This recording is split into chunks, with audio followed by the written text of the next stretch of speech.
very few patients who pay out of the pocket, even in rich countries. So these things are decided at the clinician level, and in a more social healthcare system kind of setup, it's decided at the payer and national insurer kind of level. So if the EMA approves a biosimilar, I think the patient, in theory, should not be worried whether he's getting the originator drug or the biosimilar drug. Of course, if you talk to the innovator companies, they'll argue something completely different. And there's this whole process as the product, and we have 20 years of experience and all that sort of argument. But the EMA has been very clear; it should make no difference to the patient, and FDA is aiming to get to the same level. I know in TAS as a basis, most of our products most of our revenue comes from Indian market, and let me be very frank in saying that Indian customers they pay out of their own pocket. I think very different than US and Europe, and they want low cost drugs. I think quality is not exactly on the top of their mind. There are many drugs that we have imported from China. They do have certain quality issues with them, and sometimes they are priced lower than Indian manufacturers, and definitely priced low in basically what we call innovators, and I think they do sell. So I think that brings us to the 5 o'clock time range with a lot of other activities lined up.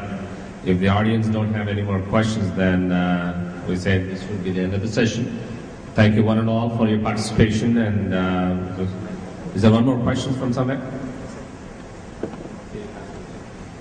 Sorry, this would be the last question.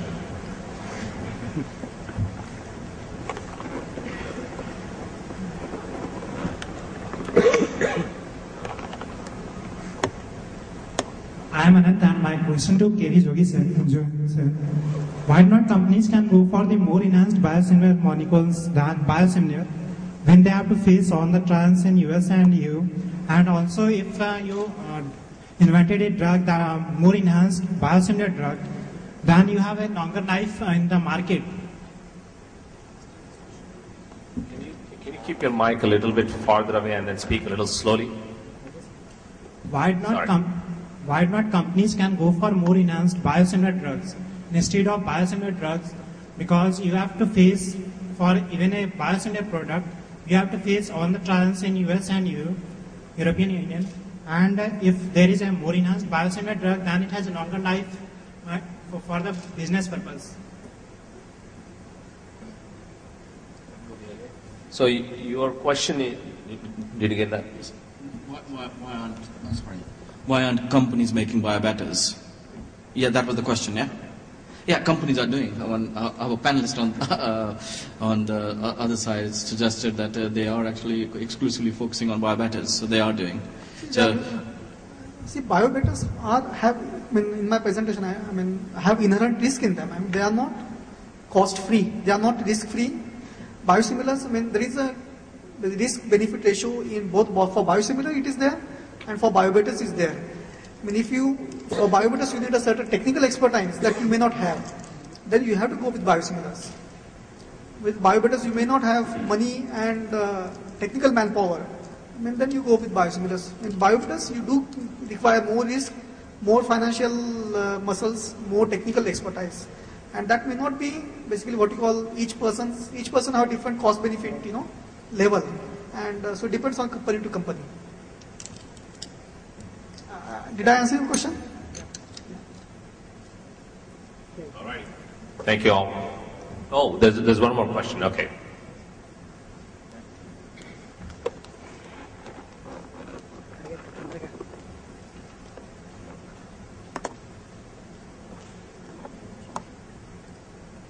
This is Asim Shrivastava.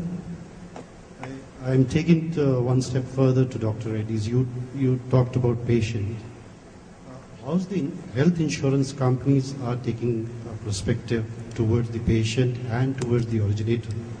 What are their takes on this kind of biosimilars? if I got your question right, you're asking about how health insurers are looking at biosimilars. No, I'm asking how the health insurance companies, like you touched upon the top line or the balance sheet. Suppose health insurance company, if I am a company who's developing the biosimilar, if I want to insure my R&D, how the health insurance companies are looking at this perspective and this area of developing the molecules. Are they de-risking the companies very much, or are they towards the patient they are trying to de-risk much? So you're asking how do you cover the investment risks associated with developing biosimilars? Absolutely, yeah. What is the nutshell, the health insurance companies' policies? I mean, to be honest, I mean, in India, health insurance companies don't really play a significant role. In terms of US and Europe, essentially the battle between in US, in Obama, when they passed the new law, the battle was not between Indian biosimilar companies and US innovative companies. The battle was between US innovative companies and US insurance companies. Insurance companies want biosimilars because that will allow them to basically increase their profits or reduce their cost or not lose money. I mean, I think probably maybe the latter part actually. So insurance company play a very constructive role as a part of the political discourse in US. They are one table at the innovative companies are there at the table making the laws. US insurance companies are also at the table making the laws. So insurance companies, Indian biosimilar companies don't really have a voice there. I mean, we don't have any political clout in US. So essentially, but our interests are aligned with the US insurance company interest. And so insurance companies push our case independent of whether we contribute to that or not. I mean, does that answer your question?